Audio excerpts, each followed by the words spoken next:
Welcome to the Spillover podcast, where we have conversations about helping organizations create positive workplace experiences. I am your host, Michael Dickerson, and I am super excited today to have one of my good friends on the podcast today, Adrian Young, and she has a 15-year career in strategic branding for consumer lifestyle brands. She is a certified positive psychology from the Florence Center in New York. We want to give big ups to those in New York, to our friends in New York. She is finishing her graduate work in critical and creative thinking. She is the go-to person for all things pertaining to purpose and describes herself as a purpose catalyst. And she is my friend, my colleague. She is the person that I bounce things off of when I have, stuff that I'm going through in my head. So thank you for coming on the podcast. Well, good to see you, bud. Yeah. Good to be here. Good to have you. Really cool setup. Tell us about your branding, strategic branding. Yeah. So I worked at a few different agencies and shops out of Denver, and then following a long tenure with one called McLean Finland Advertising that was the fastest growing in the mountain region, and then closed the next year, was fastest growing for about 18 years. And then because of a few overlapping accounts dropping, the agency became defunct. And so as a result of that, it kind of pushed me into doing a spinoff. A few clients, Breckenridge Ski Resort, asked if we would go out on our own and still support that account. And so then de facto, I started a boutique agency focusing on lifestyle brands, like you mentioned, and doing strategic work there. Mm-hmm. So what is branding? Because I think sometimes people get confused, like what is brand? Like we use it in everyday language. Oh, we need to brand it, but I don't think a lot of times people know what branding is. Can you explain what does that mean and what you mean by strategic branding? Absolutely. And that's evolved largely over the past 20, 30 years. And when you look at like Mad Men era documentaries and shows, Mad Men is obviously a show, but when you look at documentaries about that era of time where advertising and marketing started, it really was about posturing and veneer that was aspirational for people. Like, well, you want to be like us? Smoke these cigarettes. That's what branding used to be, is this, kind of like provocative way to get attention, grab share of attention, and to create aspirational consumers. If I want to be a good mom, I will use this butter. If I want to be a good husband, I will drive this car. Things like that. Then it began to evolve to be more reflective of what the company is building and what the benefits are to you, the literal, functional, and emotional benefits of using these products. And now the way that I look at branding, and the reason why I've started to pull that back into the equation, is because it's largely rooted and anchored to purpose. I mean, Simon Sinek's work, Simon Sinek, the Golden Circle. I mean, that's been now. Start with your why. Start with your why. That's been, 15 years in the foreground. And that really is the it. So branding really is the reflection of who you are and why that matters to anybody. Right. You're a manufacturer, you're a service business, whatever it is that you do. Tell us about that and give us something that reflects that, and then tell us why that matters to us. Yeah, and branding is also about how people feel about your product or you as a person, because I think you create some type of emotional connection when you have a branding. So if I think McDonald's, there's something that I think about. If I think Nike, there's something emotional that I think about. Or if I think Gucci, there's something emotional that I think about. That's branding, correct? Very insightful. So if the more strategic you are, the more emotive it will be. If it's a full sensory experience, when I have an associative context for that brand, you're successfully doing a brand strategy. Okay. If it's just an identity marker, which is a logo, a color palette, that's really short-sighted. That would be because that's what I think about when people say brand. I was like, they just think about logo, and people put so much emphasis in just logo, and I'm like, your brand is so much bigger than your logo. Like I see people not get into business because they can't figure out their logo. That's exactly right. If it's an inhibitor, it's definitely not effective strategy. So no, it really, that can be the crescendo. You want your mark to be reflective of the bigger context. If you haven't contextualized your brand outside of a mark, then there's no point to make the mark. Right.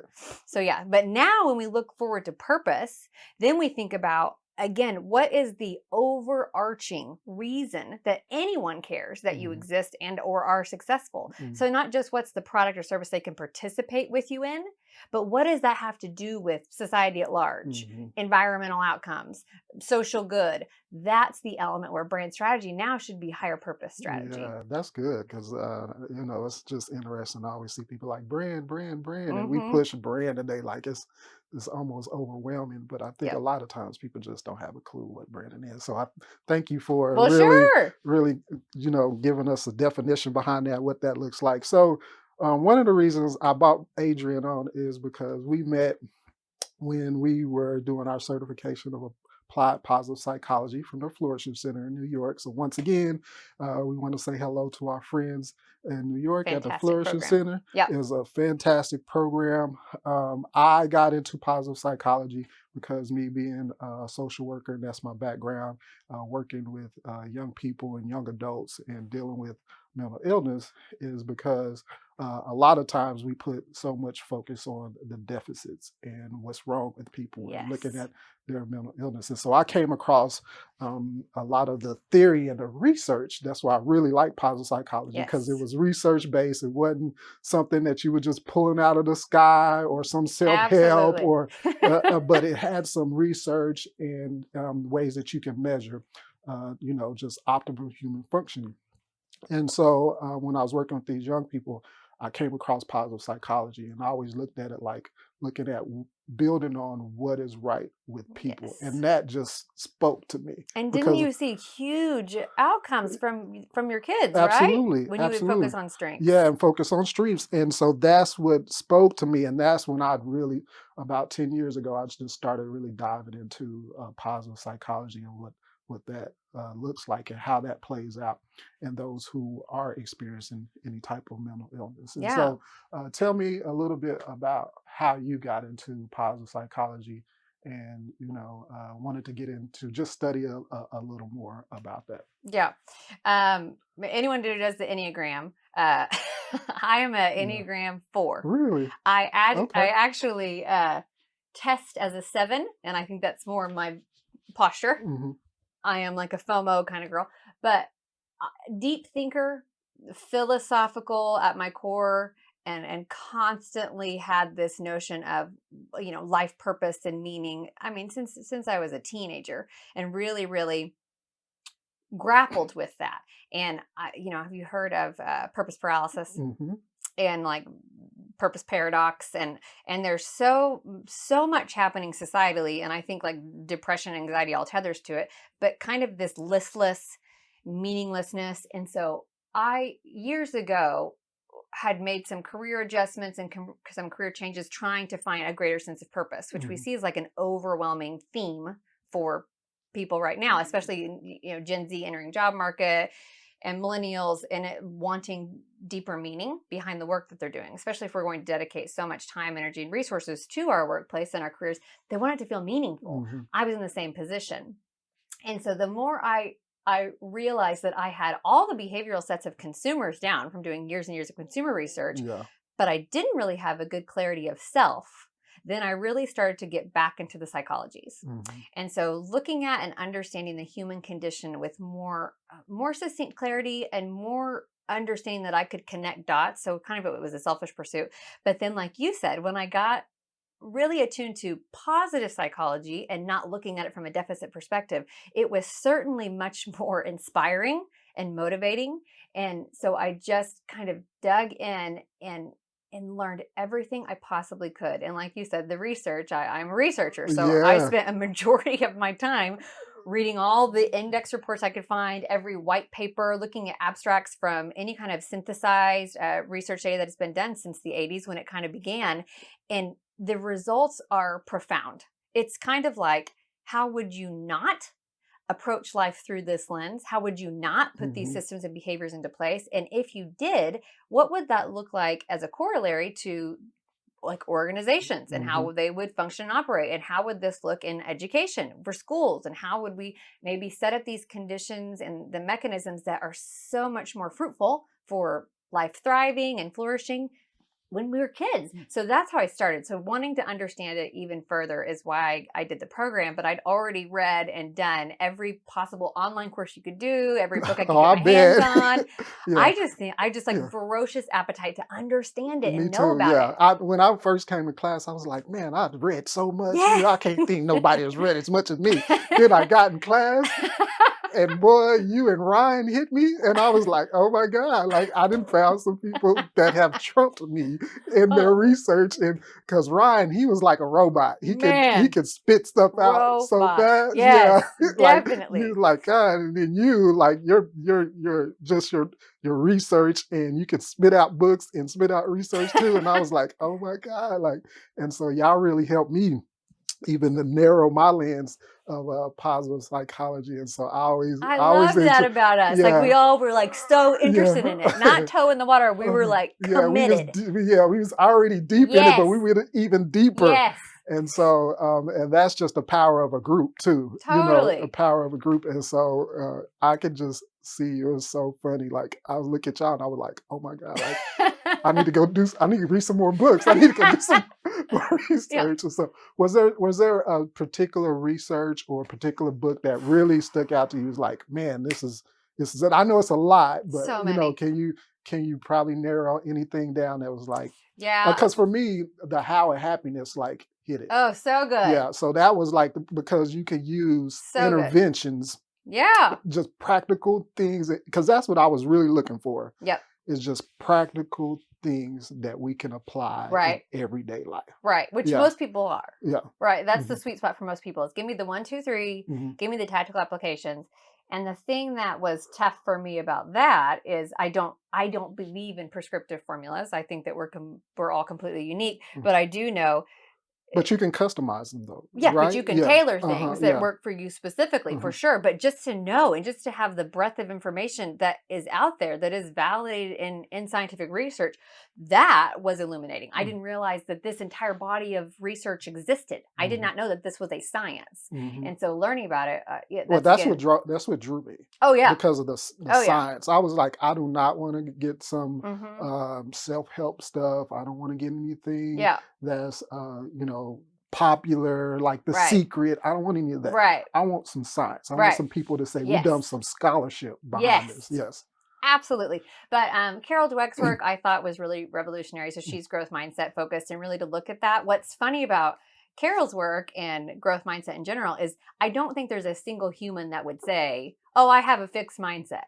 And then you read Carol's work and research and you say, oh, I have a fixed mindset. So then you understand that. That was, really a beneficial read because it helps to, reframe things. Barbara Fredrickson's work is her entire outlook and theory and approach and her data around broaden and build and positivity helped.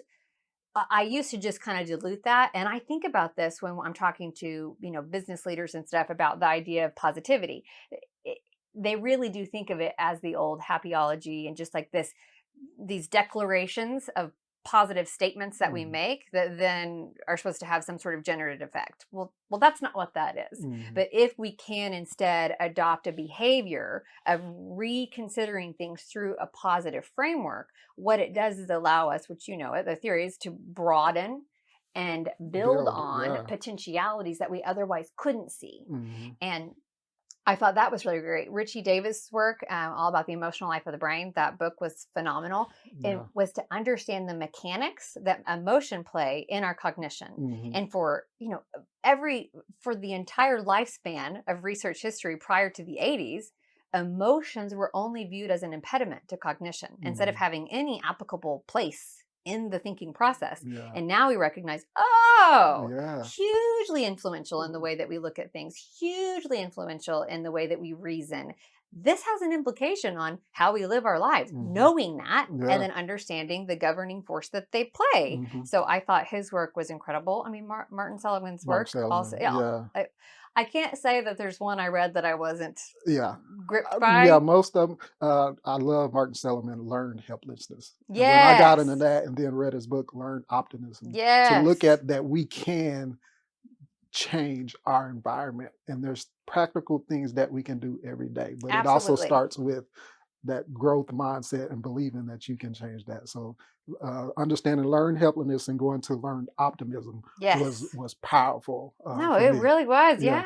Yeah. Because that's the great equalizer for the human experience. It's Mm. we're all going to have struggle, strife, hardship, challenge. Yeah. No one's escaping that. Yeah. And the full breadth of human emotions are going to be experienced if you want to be, a full encompassing human. Mm-hmm. So instead of looking at what do we do? How do we leverage those to have positive growth forward instead of just letting it be to our detriment and Mhm. believing that we have no What say about the in things? neuroscience? Like, I know you really dove into the Oh, man. neuroscience. Like, I really didn't get into neuroscience till we went to our class, but Man. now I'm really Yes. starting to really eat on that neuroscience and the importance of that. Anything you can say, speak to that? Yeah, just really understanding like the role of neuroplasticity and epigenetics, I felt like was transformative in considering who's a lost cause and who isn't. Well, the Mhm. answer is nobody is.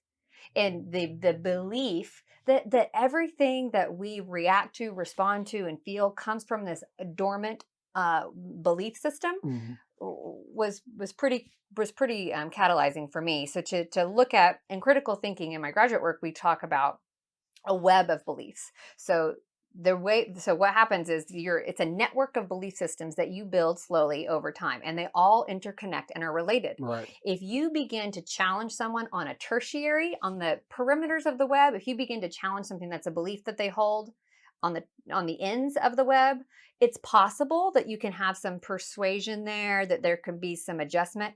If it's a core central belief that they hold about themselves, like I am not capable of doing something difficult or hard, I cannot be an artist because I've never done art before, I do anything that would be considered a fixed mindset, comes from this stored network of beliefs. And the reason why it feels like such a risk or a threat to reconsider another way of looking at things, think about politics.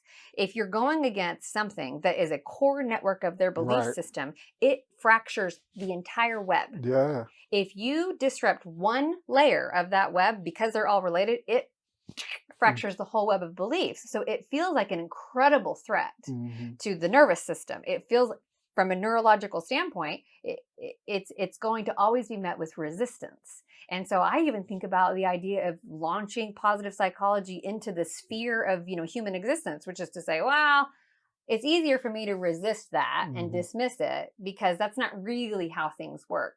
Well, that only is because your web of belief says that's not how things did work because you didn't know about that.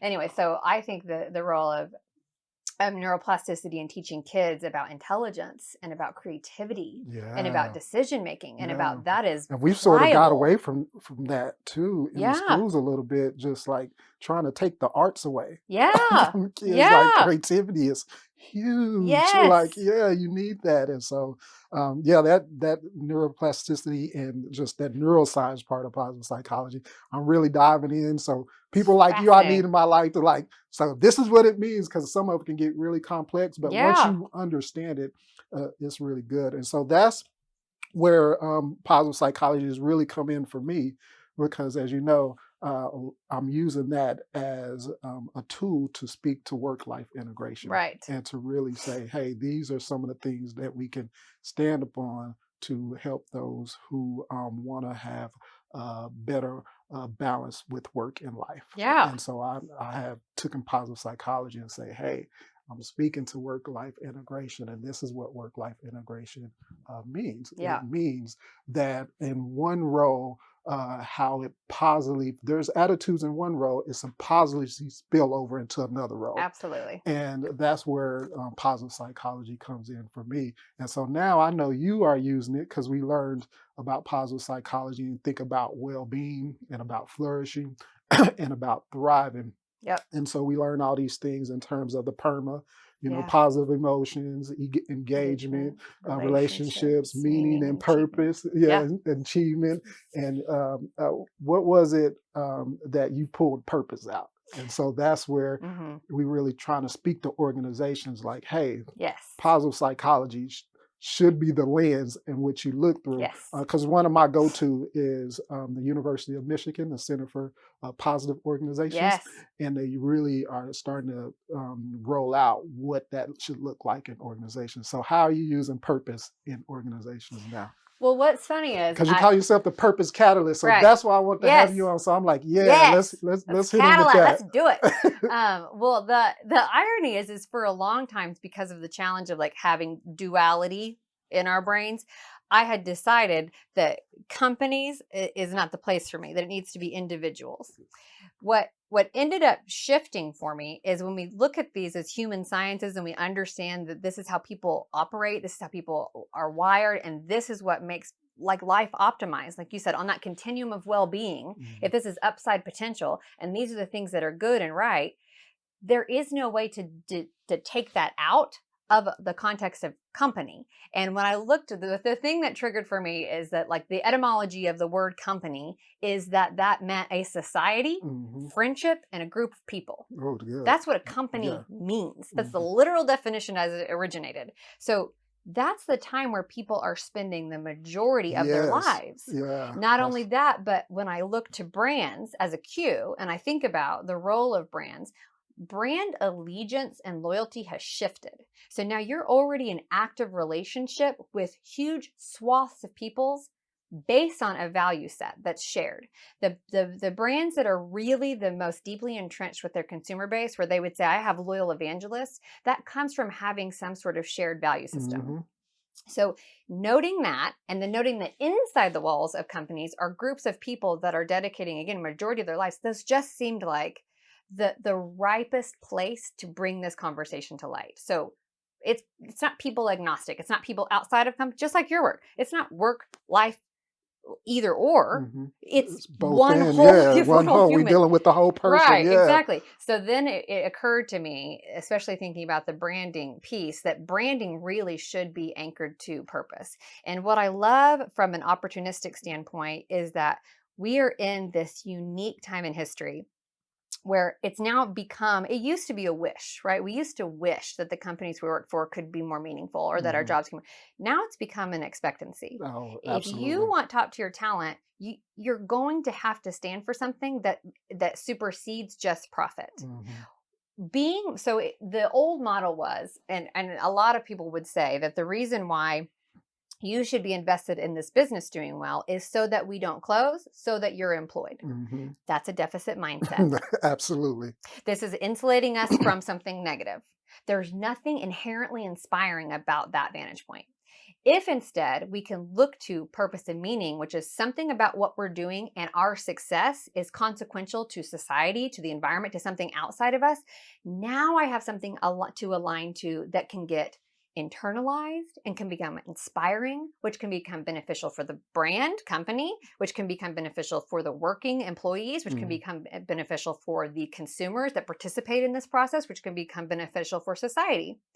The challenge is, just like we're talking about, that the most common reaction to this idea of purpose is that it seems ethereal, and that it seems too lofty, and then it's like a nice to have that you can like add or tack onto something, instead of recognizing the power that it has to really shape meaningful lives for the people inside the walls and a meaningful relationship with the consumer base outside the walls.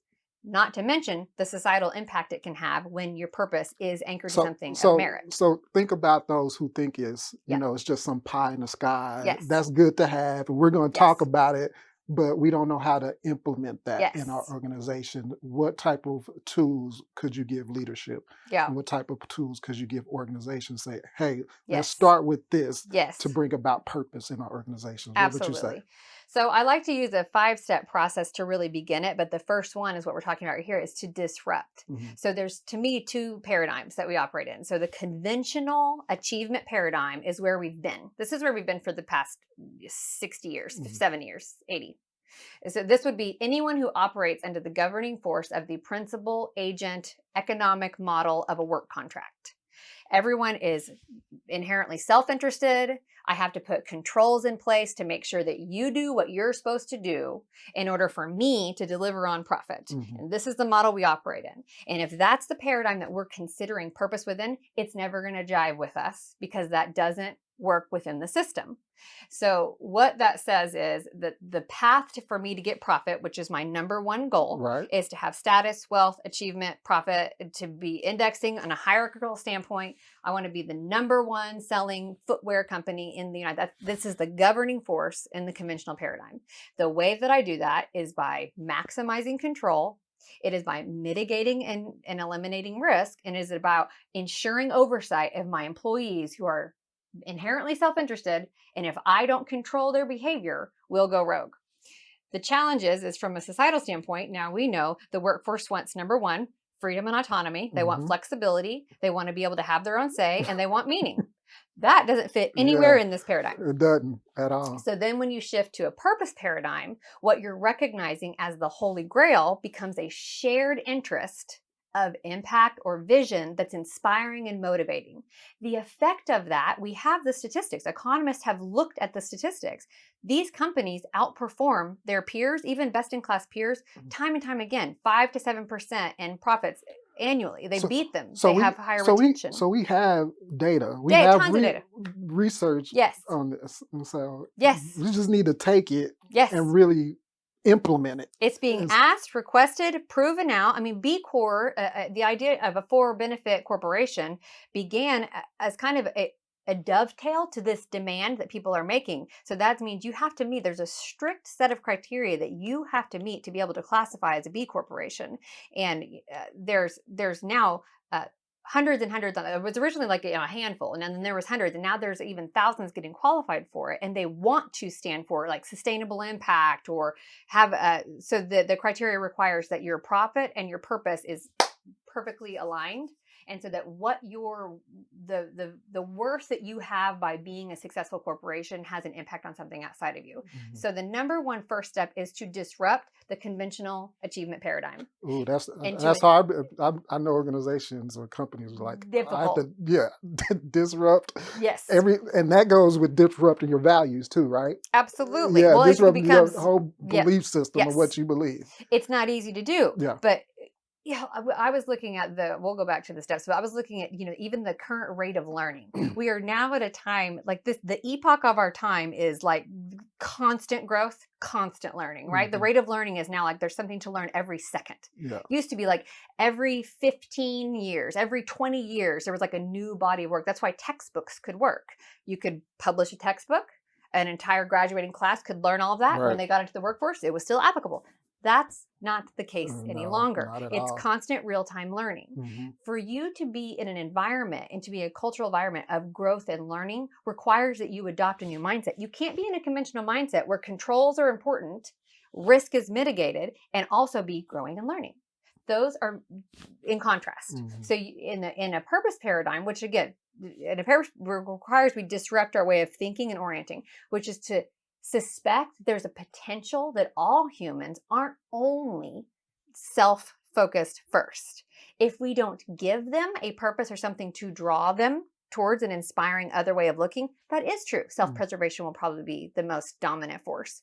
But when we can look at something outside of our company that is a reason why everyone inside the company cares to work harder, be better, do more, learn and grow, it's incredibly intrinsically motivating. And people want that. Mm-hmm. So the first step is to disrupt our way of thinking. Yeah. What's the second step? What do you say? So the second step is to just do a discovery process. Okay. And I think appreciative inquiry is the way to do it. And the reason why I like appreciative inquiry is because just like positive psychology, it focuses on positive deviance. Mm-hmm. What are the things that we do exceptionally well?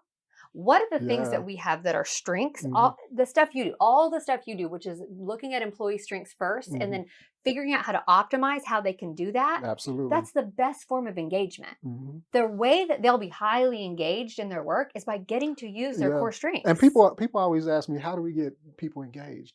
You get them engaged through motivation. Yeah. How do you get them motivated? understand their strengths. Yes. Let them understand it. Let them use it. Yeah. Yes, exactly. Yeah. But the same applies for corporations. Uh-huh. When we're looking to strive towards like a purpose paradigm and a purpose consensus, it starts by recognizing and priming ourselves with what is it that we do really well. Mhm. The old conventional paradigm is to look at what problems, challenges we have, and then to narrow in on those. Mhm. We grow towards what we focus on. We know that Absolutely. from a human behavior That's good. standpoint. Yeah. So as companies, when we do that, then we are focusing in on our SWOT analysis and looking at our weaknesses and recognizing our threats. We throw in some strengths and opportunities in there, Mhm. but in appreciative inquiry, we really mine for the clues of continuity worth keeping. And when you do that and you focus on your strengths and you really have that growth mindset, Mhm. and we're using that appreciative inquiry, Yes, we see performance. absolutely. It really all goes hand in hand. You see performance, you see productivity, it hits your bottom line. Yep. You start to see Yep. your profits Yep. grow. It's just it to me it makes common sense. But I Yes. guess as they say, common sense ain't common, right? I And don't so understand like that, yeah. and so I really like that what you're trying to use Mhm. in terms of that paradigm or that purpose paradigm. All right, give me the Okay, third so one. The all third right, one. so I the don't- first the thing we third do one. is we disrupt our All way right. of thinking. Mhm. The second thing we do is we discover. So the process of discovery, I use appreciative inquiry because again, it really primes with a positive outlook and the positive deviance. What is it that we do exceptionally well? Mhm. And when we're doing really well, what is it that's the predominant theme? These are Mhm. our points of continuity, and this is where we begin to build. And then we do the step, which would be like traditional brand strategy that I always used to do, but I feel like it's high purpose strategy now, which I feel like they're kind of the same, Mhm. which is the clarified articulation of who we are and why that matters. And there's a Okay. whole process I use to do that, and I definitely borrow from and make parallels between how we used to do that for branding. And that really is the articulation of it. But then comes the most important part, Michael, Mhm. and that's where we develop the culture. So the difference and distinction and the gap between what we declare and what we do determines whether or not it's transformative. Oh, that's good. So not just posting your values Right. on That's not your a thing. wall, That's not a thing. or having a ping pong table. No. Yeah, or we No. can have slides. No. Or you have a phenomenal cafeteria. Yes. Like they let me eat. Like those things No. are not a It's how part of does your across. culture. So once we determine what this high purpose statement is, and Mhm. once we have conviction around it, and once it's unified and there's clarity, now the way that we prove it is by what our culture experiences. Mhm. And I love Deloitte's definition of culture, which is just the way things are around here. Yep. That's it. It is not what you tell me about how things are in your organization. It's what people experience, Yep. feel, and know. What's embedded in the fabric of the people that work there. That's your culture. That's good, because that's why my subtitle of this podcast is Positive Workplace Experience. Yes. What type of experience have you created Yes. in your organization? Yes. Because it's not what you say, it's what's really going on. Absolutely. It's how I experience you. It's brand. It's You brand. can say your brand Yes. is this, Yep. but when I encounter your Mhm. brand, there's a certain emotional way that I'm going to feel about it, because that's what I'm going to experience. That's correct? exactly right. That's Yeah. exactly right. And when I used to talk about 360-degree brands, it's the same thing with people agnostic. Consumers and employees are now the same pool of people. And the most powerful companies that are drawing the best highbrow talent are the ones that were attracting to their customer that wanted to become a part of their workforce. This is the Airbnbs, the Patagonias, the North Face. People want to work for that kind of brand, so they ask to. There's not a recruiting team out there begging people to come work for Ooh, that's Patagonia. good. There are Yeah. thousands of people trying to because they care about environmental sustainability. And it's just not about salary. It's just not No. about how much they're going to No. pay me, right? No, and you Yeah. have to treat your employees well, but the workforce is saying that the number one thing for them is freedom of choice Mhm. and purpose at work. Yeah. Offer that to them. Mhm. Create that. Yeah. It will also make you feel good because Yeah. you're a human too. It will also make impact on society, and it impacts performance and profits. Mhm. But because we're looking at it through the old paradigm, it doesn't fit. It doesn't have a place to fit. So that's why step one is disrupt your way of thinking. That's also why my graduate work is in critical thinking. I could have developed further a repertoire of data and statistics to reinforce and persuade that this vantage point is really wise. But instead, I recognize that the number one barrier to adopting this way of operating from a business standpoint and from a human standpoint is the way our mindset, decides. So if we could really break apart and look at cognition itself and the way we reason, then there's a pathway to reconsider new ways of operating and new ways of thinking and new ways of approaching. Would you say changing mindsets is tough? It's very tough. Yeah. I feel like it's the hardest thing to do. Mm-hmm. And again, that goes back to that interconnectivity of what's the belief behind that. Mm-hmm. My belief is people are self-focused first, and if I don't control them, my company will not profit. Mm-hmm. If I hold that belief, then considering this thing of autonomy and letting people have freedom to choose where they work and when they work, it's a direct threat to my belief system. Mm-hmm. You have to look at it from a different vantage point and consider that you are in a fixed mindset around an old paradigm that's now being broken apart. And the principal agent model is effective. It can govern behavior and profits. It just isn't enriching for the people that work in your company. Mm-hmm. So it will not be sustainable as people begin to value their quality of life above their profits. Okay. And above their salaries. That's good. So we went through the first three. So let's go to number. I'm sorry. Let's go to number. Okay. So let's go number 4 because I want to go through. I want to go through all of them. So I want to give our listeners. Yes. I want to give them the 2. So let's go to 4. All right. So 4 is the development of a culture map. Mm-hmm. How are we going to make this experienced, felt, seen, heard? And the way that we do that is making that our. I just posted something on LinkedIn about if you look at high purpose as a management system, that's a more applicable way to roll it out. It really needs to be, how do we filter all of our business lines? This is operations, this is HR, this is marketing, this is tech support.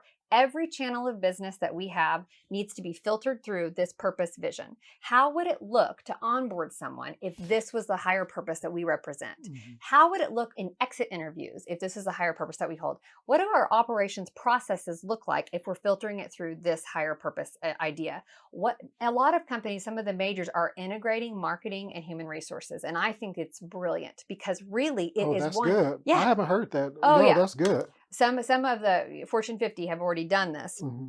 And the reason is because we're still talking to one people group. Insider walls and outsider. There isn't internal and external communication. There's just the authentic, resonant way that you represent who you are and why it matters.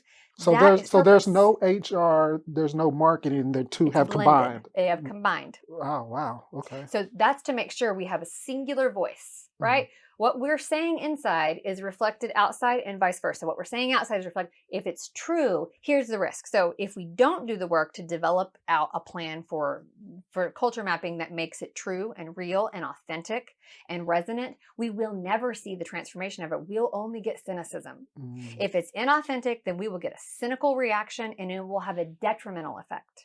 Now you're inauthentically pretending to be something you're not. And as an employee and as a customer, I see through that. Yeah. You're trying to check a box because I expected you to do it, but it was never real. So now we have the antithesis of good, fruitful, productive outcomes. Yeah. So it has to be real. So the leadership has to value it in a way that they want to represent it in their day-to-day interactions. Yeah, because you can't be marketing something to the consumer, but you're functioning different within your organization. Yeah, that's that gap we talked about. If this is what we expose, but this is how our operations works, and there's a gap between those two realities, we're going to have a cynicism response. Yeah. People are going to see that that's hypocritical. And I don't know about you, but I don't respond well to people that are hypocritical. No, I don't respond. And if that's my company, I'm not inspired now. Now I can vilify and begrudge you for trying to pretend like you're something you aren't. Yeah. And there's a negative reaction to that. And we've seen that happen a lot of times too. But people who align and do it well and thoughtfully, the reaction to the workforce is there's such like intrinsic diehard allegiance around the cause or around the focus that now it provides meaning for my life, which there's nothing that's more bonding to your company. And if you look at company in its original form as this group of people, then that kind of culture. Now I'm doing it for the benefit of everybody else, for the social good outcomes that we have, because I care about you. Yeah. So it's eroded this idea of self-interest only, and now supplanted in it this other bigger, greater draw. It's so powerful. So would you say people are choosing to work for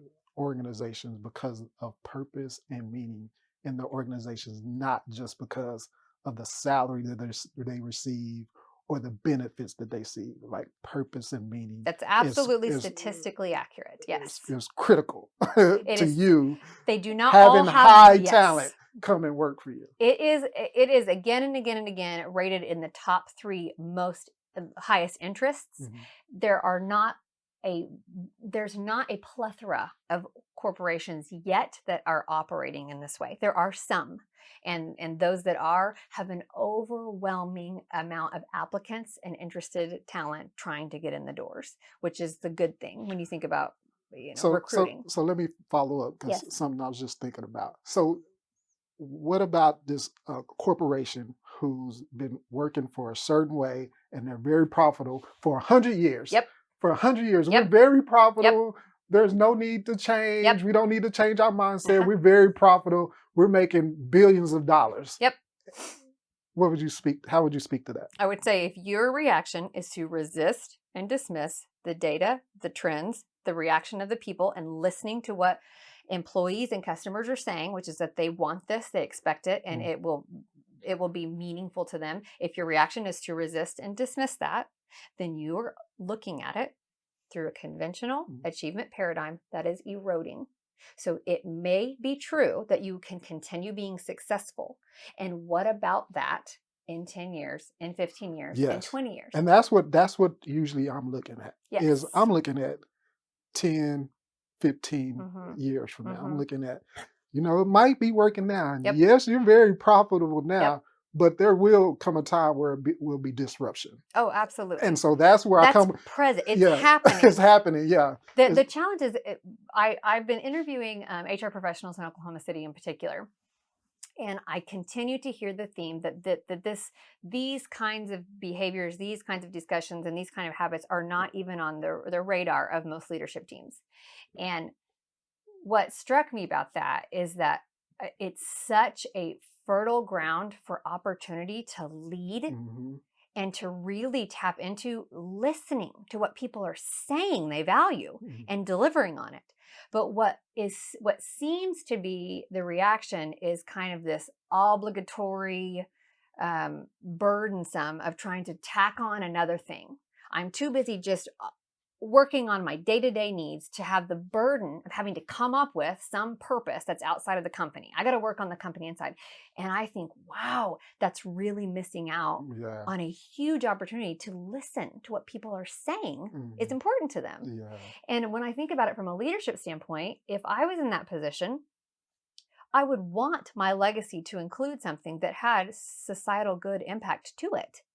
And to know that we see again and again and again in the data and research that it's also beneficial to my bottom line, my productivity, the retention rates that I have, the recruiting arm that I have, innovation, creativity, it's all expansive and good and positive. If those are the positive upsides of doing this thing that's also societally good, that is also listening and meaningful to people, how are we not investing more of our energy and resources doing it? That's good. So I hate to hear that it's laggard.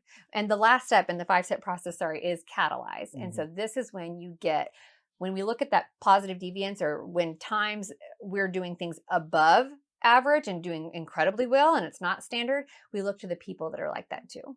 We create kind of this group, this consortium of people that are allies within the walls that care deeply about this notion of purpose, and we use their energy, passion, and drive towards purpose to help it infiltrate, because when it permeates the entire organization, that's when it's generative and self-sustaining. Now they'll come to you with fresh ideas and new ways of thinking about purpose, and it's not just all up to senior leadership. As you're talking, Yeah. I'm thinking about my experience when I go to Chick-fil-A. Yeah. Yeah. Like everybody loves Chick-fil-A. Everybody loves Chick-fil-A. Regardless of what you believe politically. Right. Okay, well, there's that. That's true. Loves Chick-fil-A. Yeah. And why is that? Yep. Because of the experience that they have from their employees with Chick-fil-A. Yes. Like, you go through there and, just your engagement. Absolutely. With their employees. Oh, it's my pleasure. Yes. Yes. Oh, I forgot my fries. Well, we can't give you those fries, so we're going to give you a voucher to give you some Yeah. food later. Yeah. Yep. That's an experience, man. Yeah. And I'm like, wow, that is permeating through. And it doesn't Yes. matter which Chick-fil-A you go That's to. so true. Yep. Yep. So when you're talking, I'm like, that's what. There's so when many you- brands yeah. like that. So then what happens is, as it's catalyzed and Uh. permeating within the culture, now if you don't kind of adopt the way of being that is just the way it is around here, now you feel like the outlier. Yeah, that's good. So it's kind of like, not how do I convince someone to have a pleasant attitude and be peppy and say the right things. It's almost just done inherently because I want to be like that's good. the group. And that's so Deloitte's definition of engagement. So if we said the definition of culture that I really respond to is just the way things are around here. The definition of engagement is how I feel about it. How you feel, yeah. How I feel about that. My behavior will always match how I feel about it. How you feel. And that's also why it's a powerful attractant. Yeah. People claw, scratch, and bite to work at Airbnb. They believe in the value systems that's being promoted through. They want unconventional travel. They want experiences catalog. They want that type of culture. So they want to work there. And that's how then they operate. They want to serve people in a way that, so it I don't know. It's just logic to me, but also if I'm looking at it through this paradigm, it contracts. It contrasts everything that I believe. So when you work with organizations, that's the paradigm. So she just gave you the paradigm in a little snippets. I'm sure she has a lot more, but you really just articulated and communicated well what the paradigm is. And so that's what purpose in organizations should look like. Absolutely. And you said it's the top 3 that employees look for. Yes, for the when past they go work. 7 years running. It's been the top requested thing, yeah. Wow, good. All right, as we get ready to finish up, I'm going to ask you some lightning round questions. Oh, lightning. Okay, strike me. All right, so if money and time was no object, what would you be doing right now? Oh, this is exactly it. I never knew till now, but this is what I'd be doing. Or I would abandon all this and be an artist. Okay. Sporting event or live concert? Live concert, for sure. Anybody you want to go see? It would be you can dance too, because I've seen you. You can dance. I love to dance. Absolutely. It would be a speaker, not a musician. But yeah, I went to see Rob Bell recently, and I think he's pretty incredible. Okay, good. What is the best piece of advice you have received? Well, you asked me about the books that I love the most, and I didn't mention the one that was the most transformative for me personally, but that's Viktor Frankl's work, and he is the that's good. Man. He is the psychotherapist who went to Auschwitz, and his book is Man's Search for Meaning. He has 4. I've read them all.